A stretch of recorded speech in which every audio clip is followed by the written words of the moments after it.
Today we are reacting to if mainstream is dead or not. Let's check it out. The mainstream is dead, and low-key, there's no way of saving it. Because you've probably noticed that we haven't had many superstars really blow up or maintain relevance for more than, say, 3 years, which is way different than what happened even a decade ago, because it's much harder. And that's why the same artists or the same celebrities. And I do agree with this. I do agree with that it's hard to maintain a high level of popularity over a long period of time. And the reason being, that's why Charlie fell off. Yeet, I don't know. Yeet's kind of like you're still hearing Yeet's name, I feel like. At least I am. But not as much as, you know what I'm saying, it was when his time. But obviously, Charlie D'Amelio, I'm dead not hearing her no more. I'm going to keep it a stack. I'm a dead. Ooh, have you seen Charlie now? She's even hotter. Deadass, somebody send the link. I'm gonna keep this back. I didn't see that video. Wait, where did that video? I have not seen. Oh, hold on. But nah, deadass though. That's why I give props to people like Drake, people like DDG who stay who consistently stays relevant through these time periods of social media shifts. Cause you gotta get props where props is due. I'm gonna keep it stacked. It's hard to maintain with the new. There's always a new trend coming out. There's always a new idea coming out. There's always a new wave. Like, think about it. DDG went from YouTube to making music to streaming to being successful at all three levels. I got to give props to that. So I will agree. It is hard to be a superstar and to maintain that for a long period of time. Drake might be the worst lyricist ever. Cap. Nah, in that right there era, yo, how are you from Canada and that's what you're saying? Charlie is not all that gang, and we gonna rate that shit right now.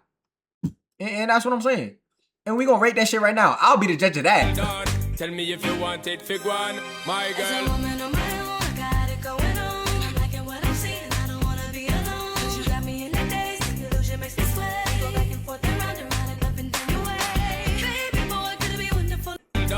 Tell me.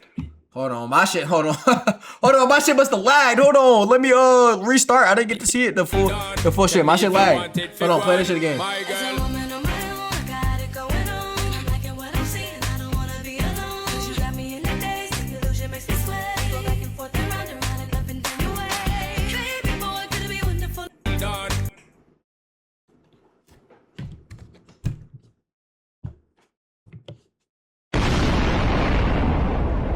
And I'm cracking. And I'm cracking. And I'm just gonna keep it be honest. And honesty is key here in life. You know what I'm saying? And I'm cracking. And that's just me. And I'm gonna keep it a stack. That's me. I'm cracking that shit. And Kate, I very much appreciate you sharing that link today. Of the past decade are still at the top, such as like Drake, Justin Bieber, Travis Scott. And that's what I'm saying. And that's what I'm saying why Drake is the GOAT. Bitch, what do we break down? Iceman was a nice man. Drake, he was a nice man. Now the nigga cold. And that's bars right there. He cold. Because he not cold like this. He cold on the track. But he also Iceman, so he might be cold like this too. And he cold on the track.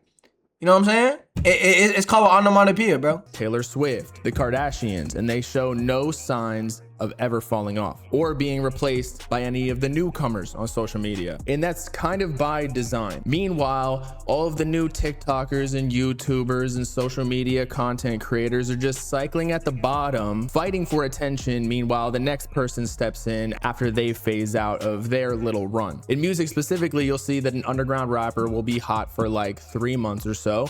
And then the next guy will come in for another 3 months, overtake them, and then repeat the same cycle for the next person to step in. And this isn't just for music. This is for streamers. This is for YouTubers. This is for TikTokers, artists, Twitter accounts, everything. But there are select few that use this to their advantage, because what's going on is the internet and social media has fragmented attention permanently. Everyone on social media lives within their own algorithm, and sometimes we share the same content with other people, but generally speaking, we have our own specific interests and creators that we like that our friends aren't watching. And that's why when you share a certain creator with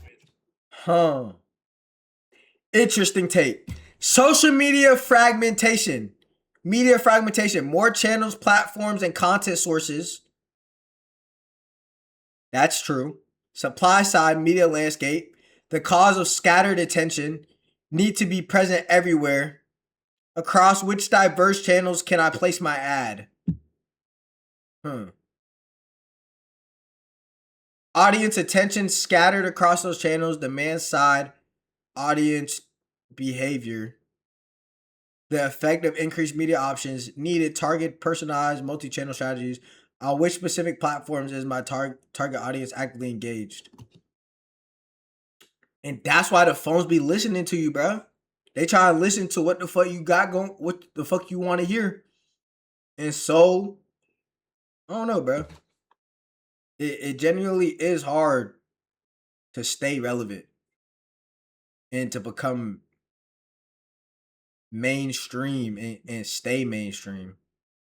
Just out the simple fact, like,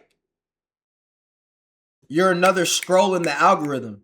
And that's how it is. Like, your face is just a consistent another scroll. That's why when it comes to the streaming aspect of it, you gotta, with the clips don't even do it anymore, bro. You gotta see at least 12 to 20 clips for you to be interested in a whole new streamer and what they got going on, bro.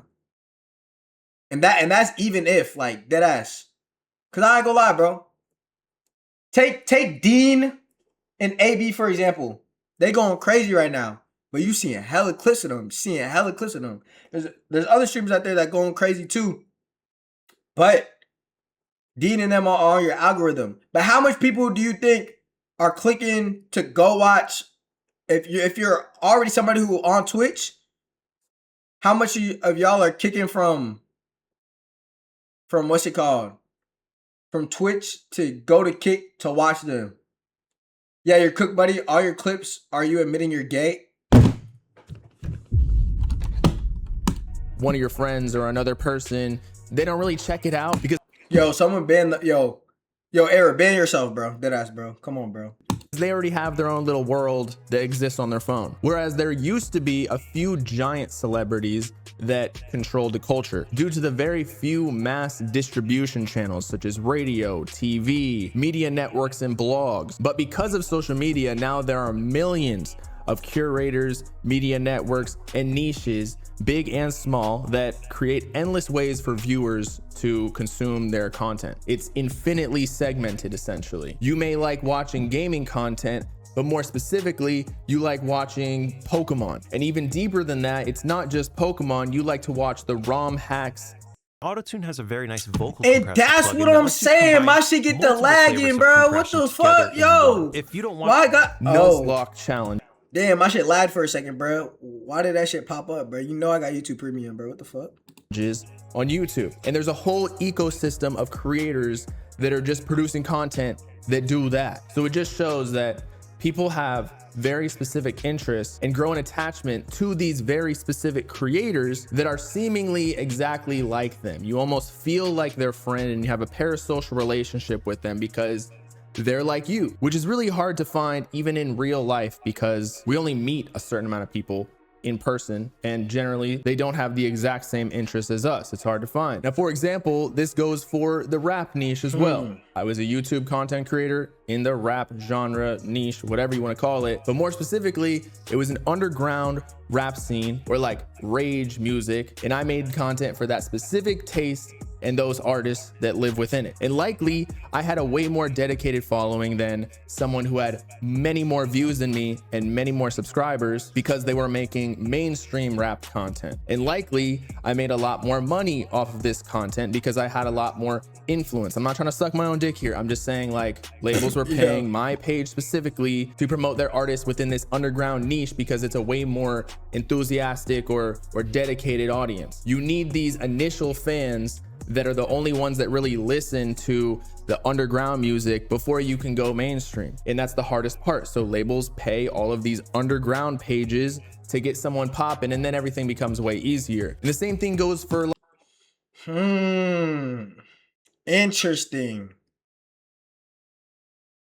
Interesting. But before I speak on anything, let me continue watching to gain more knowledge on what bro talk about. Took a mean shit, now my ass hurt. Niggas woke up today and decided to tell their life story. Come on, bro. We didn't need to know that one. Come on. Dead ass, bro. Maybe we could have started off with my day was good. How was your day? Did you eat today? Come on, bro. Dead ass. Took a mean shit. Now my ass. You know what? Back to the video. Like financial apps. Where these financial apps start marketing is in sponsorships on YouTube channels of like a financial YouTuber, because those are the people who are likely going to try it first before it actually catches on in the greater culture of the internet. And so ultimately, followers and subscribers don't really equate to loyalty or even money. And so low-key, you don't even want to be mainstream, especially since a more loyal, smaller following will buy from you at a higher rate than mainstream. Nigga, fuck the money, nigga. I'm trying to be mainstream. That's what I'm saying. Yo. Fuck what this dude is talking about. I'm gonna keep it stack, bro. Look at me. Nigga, I'm trying to be mainstream. Nah, I'm gonna keep it stack, chat. What the really end goal is, and let me just keep it stack. Really, the end goal is for us to build the more community and have an influence and just, bro, I'm gonna keep it stack, bro. A nigga like me ain't had a bunch of friends growing up, a bunch of true friends, bro. So to build a community that fucks with me and that I fuck with y'all hella, bro. Imagine being the leader of your community and having a bunch of people who fuck with you for you. That shit would be fire, bro. Deadass. Don't cry, Matt. I could be your friend, and that's what I'm saying, bro. That's why I would give you a hug right now, bro. You know, hug it out, bro. Deadass, man. Hug it out, bro. There's not enough love in this world, bro. Deadass, man. Deadass, bro. Hopefully you had a good day, bro. Now back up, nigga. Don't kiss me. Don't kiss me, nigga. Back up. Yeah, no. And that's what I'm saying, bro. No friends in this industry. My friends have been my brothers, and you know they don't be killing me as facts. All right. Start it back. Let's go. Money. And so low-key, you don't even want to be mainstream, especially since a more loyal, smaller following will buy from you at a higher rate than mainstream. Now, I've known about this concept for a long time, but I came across this tweet by... The goal shouldn't be to scale to mainstream because the mainstream is over. It's done. Instead, focus on becoming a superstar within. Excuse me. Instead, focus on becoming a superstar within your niche and really own that community. Maybe that's the wave now. Maybe there's no such thing as being mainstream. We just gotta do what we love and build our community doing what we love. And I actually agree with that. I actually agree with that because eventually you will get to the levels that you want to get to by creating your own and building and building. Every community is like a building block. So once you just keep adding the blocks, eventually you're going to have a big ass wall, my nigga. Dead ass. So I do agree with this. I can't lie. A lot of underground artists struggle when scaling mainstream because what works in niche communities doesn't always translate at mass level.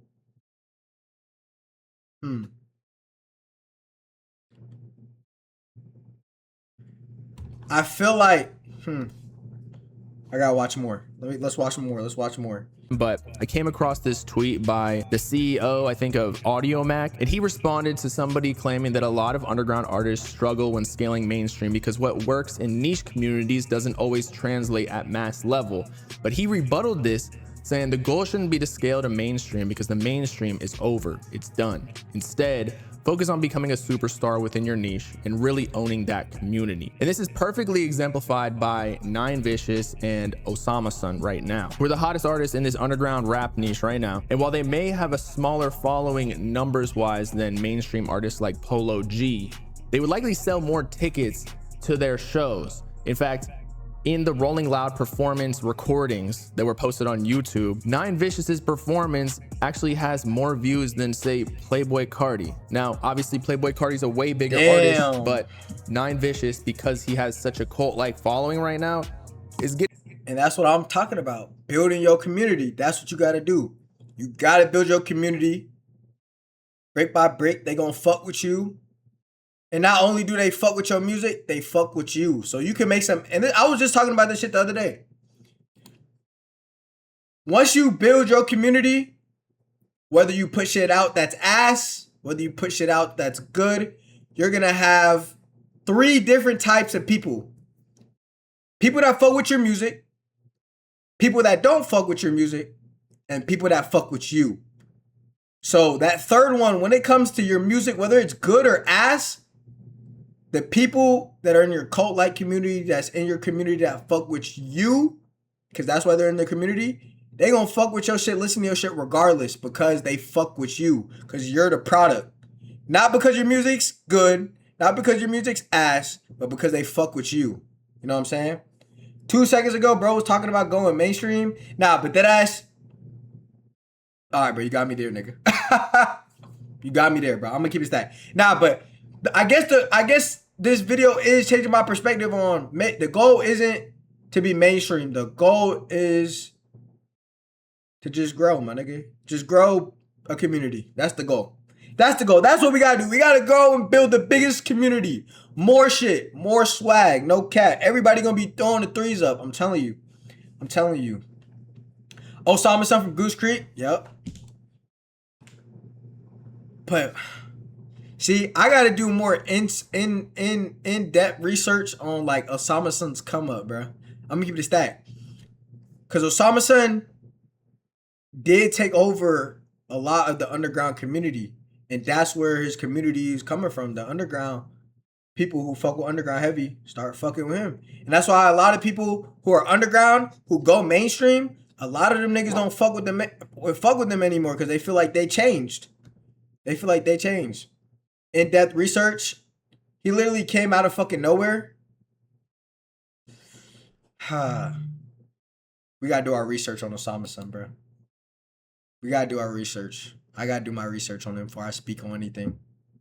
Because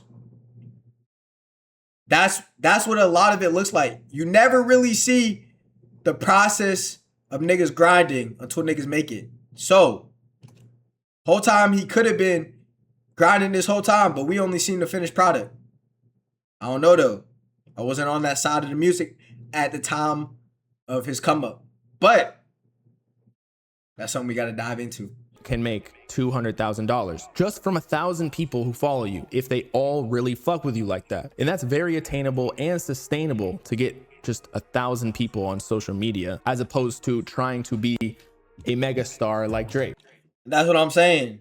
Once you get that core people who fuck with you for you, that's when you start becoming, that's when your name starts to hold value because you got the people who fuck with you for you. And the mainstream shit is just like, a lot of niggas know you, but are they gonna buy tickets? Are they gonna show up to your shows? Shit like that. Like you see, these numbers not lying. You know what I'm saying? Playboy Carti, at first, you know what I'm saying? Maybe he had that cult-like fan base. Now that he's mainstream, now that everybody know the nigga, the underground community fucking with niggas like Nine in order, cause the nigga just, he not mainstream. Like, he still feel authentic, I feel like. Could be wrong though. I could be talking on my ass, but I'm gonna keep it stacked. That's how I view it in this current moment. And that's why smaller artists and creators are quietly making millions right now. I mean, even if we take Playboy Carti, who was known as an underground artist for years before really taking off, but he had a cult-like following that would go to every single show, and all of these videos would get posted on social media, on all the blogs and everything, and they'd blow up more than, again, artists who were streaming more than him. And his fans were salivating at every single update on his Whole Lotta Red album and even I Am Music. Everything that a mainstream artist wish they had, especially because it doesn't come with the same level of scrutiny of like, you can be truly yourself with just your dedicated smaller following and move how you want to move. You don't have to do all these like stupid press releases and go on magazines and do interviews unless you want to. Similarly, Lucky just quietly sold 54 or 56,000 albums first week, the same week that Drake just dropped his album, and he's a millionaire. And he's been in the game for so much longer than any of these artists that popped off on TikTok, seemingly on Spotify because of their streams look like they make a whole lot of money, but in all reality, Lucky built a more sustainable career than a lot of these other more famous artists. And similarly, I made over $1 million from my brand in music where I literally just stuck within a very specific niche. The riches come from the niches. The riches come from the what, nigga? I literally just stuck within a very specific niche. The riches come from the niches. The best businesses in the world are really good at just doing one thing or a few things because they're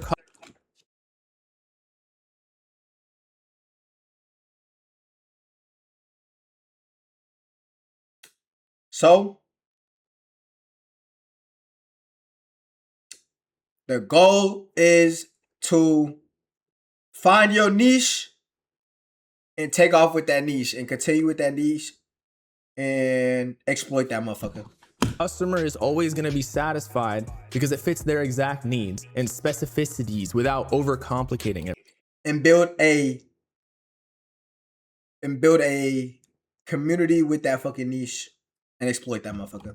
Everything. Because once you start to appease all these different types of groups and interests, you're bound to start losing that brain too small for those kind of vocabulary. Nigga, first of all, if you see my head in real life, you'll be like, damn, that nigga's Albert Einstein. Not because my head big, nigga, because I'm smart as shit. Dead ass, bro. Dead ass, bro. Chill on me, bro. You know a nigga like me, smart as hell. Feel me? Gangsta shit. Let's get back to the video.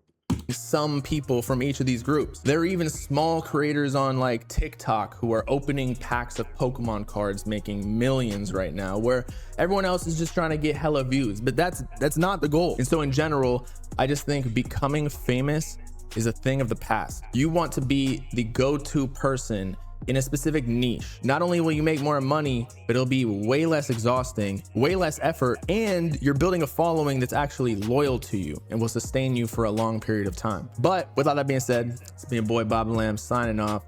Make sure to like and subscribe for more. Nah, W video, I can't lie. That gets a like. Do that get a subscribe? No, because you know what I'm saying, I gotta see at least 5 more videos before I want to subscribe, nigga. But nah, W like, bro. W video.